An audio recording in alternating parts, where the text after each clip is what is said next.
الرحیم. خب روز دیگری رسید و جلسه دیگری که امیدواریم امروز قصه دیگری رو بتونیم از یاران رسول خدا صلی الله علیه و سلم بخونیم. شخصیتی که این هم در نوع خودش شخصیت بی‌نظیریه. همه یاران رسول خداوند این ویژگی رو دارن که ما امیدواریم که بتونیم از در زندگی اونها درس‌های مورد نیاز رو بگیریم. بله، شخصیت امروز صحابی ما عقبة ابن عامر هست. خب زمانی که رسول خدا صلی الله علیه و سلم به مدینه میرسه و بعد از اینی که بالاخره در مدینه مستقر میشه، عشق و علاقه همه کسانی که نسبت به اسلام محبت پیدا کرده بودن در اون اطراف مدینه بودن، هر کسی بالاخره با اومدن پیامبر خدا صلی الله علیه و سلم این شادمانی براش ایجاد شده بود و به سمت مدینه اومده بود و مردم رو پشت بام‌های خونه، رو تو کوچه ها، همه از هر طرف به دنبال این بودن که ببینن که چشمهاشون نگاه میکرد که الان پیامبر خدا صلی الله علیه و سلم داره با یار صدیق خودش ابوبکر صدیق داره میاد و بچه ها اومده بودن، دایره دستشون بود، شادمانی میکردن، چشم ها از شادمانی اشک ها سرازیر بود و این سرود رو میخوندن با اومدن رسول خدا صلی الله علیه و سلم: اقبل البدر علینا من ثنیات الوداع وجب الشکر علینا ما دعا لله دا. همینجور اشاره میکردن پیامبر خدا رو به ماه شب 14 تشبیه کرده بودن که داره از این همه راه سختی و دور داره میاد به سمت اینها و براشون داره این خیر و برکت رو میاره و میگفتن برای ما امروز شکرگزاری واجب شد که این رسول خدا، پیامبر خدا داره به سرزمین ما میاد. از هر طرف دیگه، از اطراف مدینه و از هر جا، همه دیگه اومده بودن به دیدار پیامبر خدا. اما این صحابی ما عقبة ابن عامر متاسفانه با شرایط زندگی که داشت در موقعیتی بود نیامده بود به استقبال پیامبر و شاهد این کاروان دعوت پیامبری که کار حضور پیامبر در مدینه نبود و نتونست این سعادت نصیبش بشه. چرا که ایشون در اون بیابانهای اطراف مدینه گوسفندهایی داشت و بالاخره این گوسفندها رو میچروند و میترسید که اگر اونجا رها بکنه این گوسفندها کشته بمیرن از گرسنگی یا در شرایط بدی قرار بگیرن و چیزی هم دیگه از زندگی دنیا جز اینها نداشت. ولی خب بالاخره خبر حضور پیامبر در مدینه لحظه به لحظه می اومد و هر کسی بالاخره خبری می آورد و عقبة ابن عامر و دوستانی که اونجا با هم بودن بالاخره دنبال این بودن که ببینن رسول خدا صلی الله علیه و سلم چه میگه، چه وحی داره از طرف آسمان و داستان رو میذاریم تا خودش برای ما تعریف بکنه. چرا که اون چیزی که خودش تعریف میکنه دیدارش با رسول خدا صلی الله علیه و سلم برای ما دیدنیه. عقبه میگه وقتی رسول خدا صلی الله علیه و سلم به مدینه اومد، من گوسفندانی داشتم در اطراف مدینه اونها رو میچروندم. وقتی که خبر ایشون اومد خواستم که بالاخره ترک کنم و برم به دیدار پیامبر، اما نمیتونستم این کار رو بکنم. گفتم من برم این کار رو انجام بدم، تا اینکه بالاخره وقتی ایشون اومد دیگه من گفتم حالا که نتونستم به استقبال برم میرم و اونها رو گذاشتم پیش دوستان خودم و رفتم. پیامبر خدا صلی الله علیه و سلم رفتم، گفتم که وقتی با پیامبر ملاقات کردم گفتم که یا رسول الله با من هم بیعت میکنی؟ گفت تو کی هستی؟ گفتم من عقبة ابن عامر جهنی هستم. پیامبر خدا صلی الله علیه و سلم گفت ایما احب الیک تبایعنی بیعتا اعرابیتا و بیع هجره. تو میخوای با من بیعت بکنی مثل کسی که مثلا یک اعرابی معمولی هست که از بیابان اومده، یا بیعتی بر اساس هجرت؟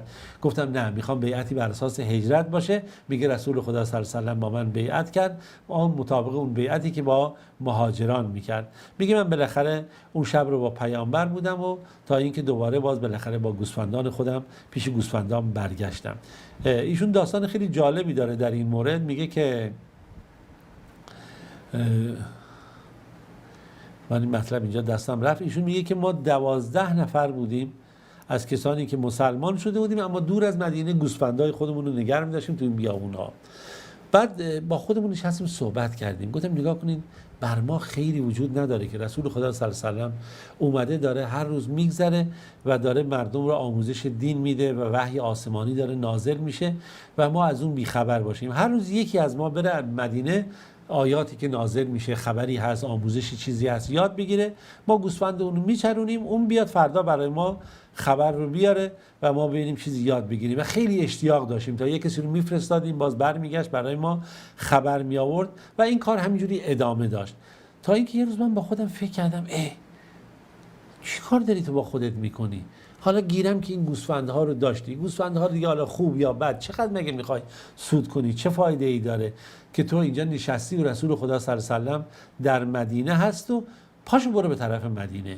میگه من دیگه این گوسفندها اینا رو گذاشتم و حرکت کردم، من دیگه خودم تصمیم گرفتم برم در جوار رسول خدا صلی الله علیه و سلم قرار بگیرم. و کی فکر میکرد یک چوپانی که در بیابانهای مدینه هست یه روزی برگرده و بیاد جز بزرگان صحابه پیامبر خدا صلی الله علیه و سلم بشه.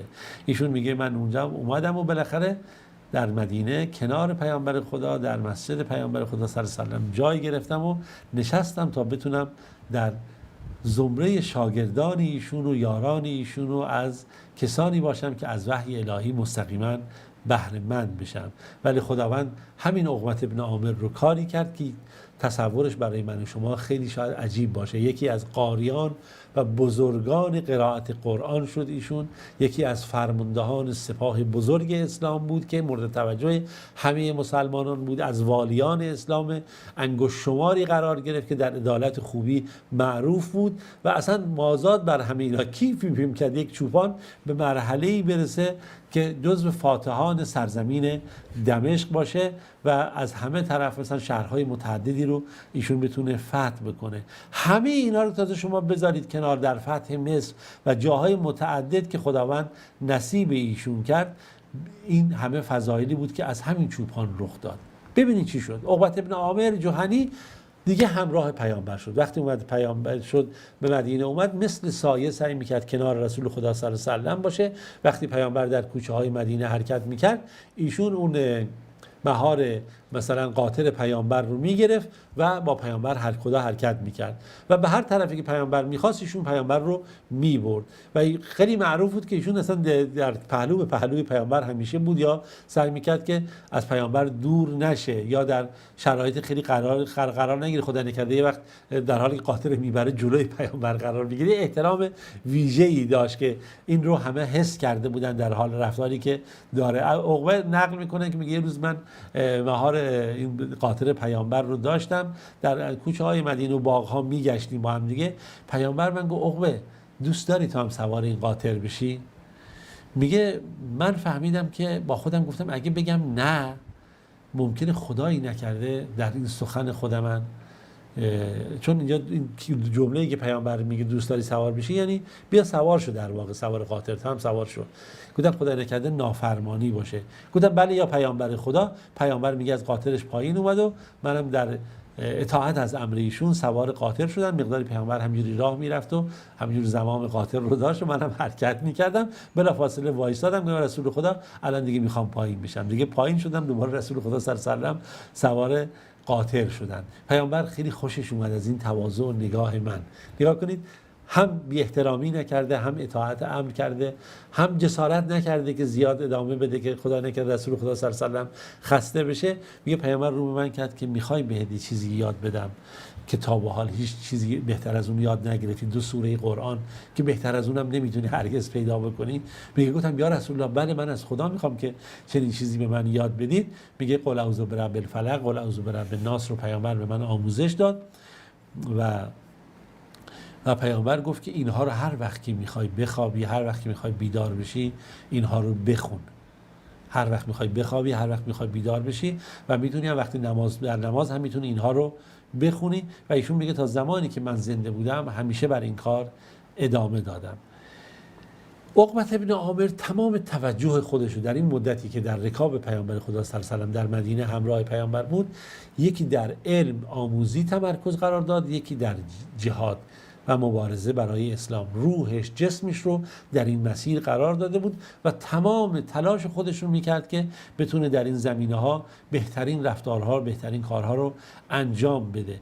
ایشون چنان دقت میکرد در قرائت قرآن، اینقدر زیبا قرائت میکرد که شد یکی از بهترین قاریان عصر پیامبر. مازاد بر این ایشون محدث شده بود، حدیث روایت میکرد از پیامبر، چون همراه پیامبر بود، فقیه بود. ایشون به علم ارث خیلی مهارت پیدا کرد که اصطلاحاً در فقه میگن علم فرائض. ادیب شد، ایشون جزش بود ادبای عرب شده بود، فصیح شده بود، در گفتار شاعر شده بود. اصلا یک شخصیت منحصر به فردی در این زمانی که وجود داشت این عقبة ابن عامر شده بود. میگن عقبة ابن عامر بهترین صدا رو در تلاوت قرآن داشت که وقتی شب میشد و همه جا آرام میشد، ایشون شروع میکرد در اون نیمه های شب شروع میکرد به قرائت قرآن و همه قلب های صحابه دوست داشتن قرائت قرآن اون رو در اون هنگام شبی که هر کسی، بالاخره اینا جزء اصحاب صفه هم بودن، گوش بکنن و قلب ها نرم میشد و چشم ها سرازیر میشد از اشک و خشیت خدا. حتی نقل شده، میگن این روز عمر ابن خطاب یا عمر رضی الله عنه رو بهش کرد، گفت که نگاه کن یه قسمتی از آیات الهی رو برای من بخون عقبه، و گفت چشم عمر، یا امیرالمومنین، زمان خلافت ایشون بود و شروع کرد به خوندن آیات الهی و عمر همچنان گریه میکرد تا حالی که گریه تمام ریش و صورت لباس ایشون رو خیس کرده بود. تا همینجا قصه ما رو داشته باشید که انشاءالله دنباله داستان صحابه رو در جلسه بعد خدمتتون ارائه خواهیم داد. خدایا رو نگهدارتون.